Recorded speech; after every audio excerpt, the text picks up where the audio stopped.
Assalamualaikum kawan-kawan semua. Kembali lagi bersama saya Dr. Teguh Haryo Sasongko dari Perdana University Malaysia dalam seri 5 menit membahas COVID-19.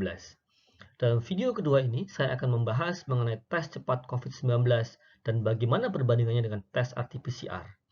Ada dua macam tes cepat untuk COVID-19, yaitu tes cepat berbasis antigen dan tes cepat berbasis antibodi. Mari kita lihat bagaimana cara kerja masing-masing tes cepat ini. Di akhir bahasan, saya akan bandingkan dengan tes RT-PCR. Tes cepat berbasis antigen, cara kerjanya adalah dengan mendeteksi keberadaan antigen virus, yaitu partikel protein dari tubuh si virus itu sendiri. Untuk tes ini diperlukan sampel yang diambil dari bagian tubuh pasien di mana terdapat virusnya. Biasanya diambil dari swab hidung atau swab nasofaring. Dengan tes ini diperlukan waktu sekitar 15-30 menit untuk mengetahui hasilnya.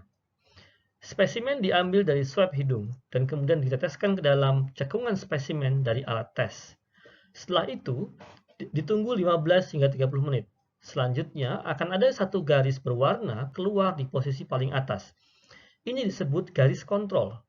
Garis ini harus selalu ada. Kemudian, jika ada garis lain di bawahnya yang muncul juga, atau yang disebut dengan garis tes, artinya hasilnya positif. Jika tidak ada garis tes di bawahnya, maka hasilnya negatif.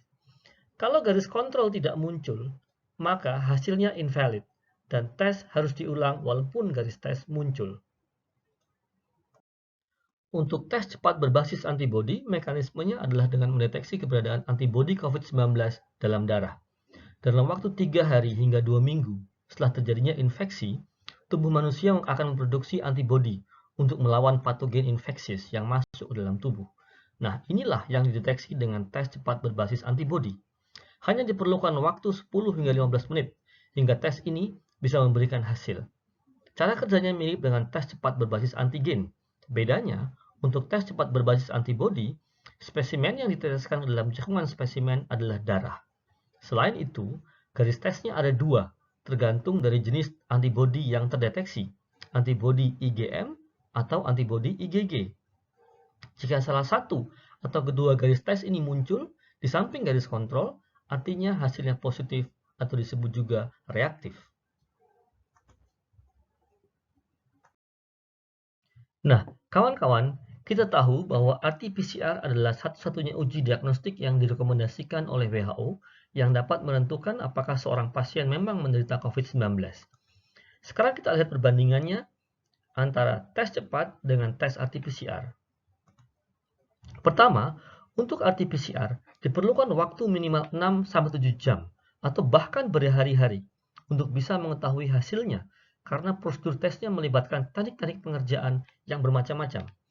Ini berbeda dengan tes cepat yang jauh lebih praktis dengan waktu yang singkat. Tapi, RT-PCR memiliki tingkat kemampuan deteksi atau disebut juga sensitivitas yang lebih tinggi dibanding tes-tes cepat. Dari segi spesimennya, RT-PCR dan tes cepat antigen memerlukan swab nasofaring, sementara tes cepat antibodi memerlukan darah. Apa kata WHO mengenai penggunaan tes-tes ini?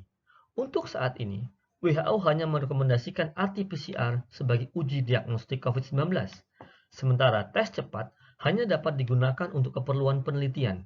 Misalnya, tes cepat bermanfaat untuk mengetahui adakah di antara para pengguna KRL Jabodetabek yang pernah atau sedang menderita COVID-19. Baru-baru ini, tes cepat juga digunakan untuk melihat tingkat penularan di kalangan para karyawan supermarket Indogrosir di Jogja. Nah, demikian pembahasan mengenai tes cepat COVID-19 dan perbandingannya dengan RT-PCR. Mari kita bekerja dari rumah, belajar dari rumah, beribadah dari rumah, cuci tangan dan gunakan masker. Kita putus rantai penularan COVID-19. Terima kasih. Wassalamualaikum warahmatullahi wabarakatuh.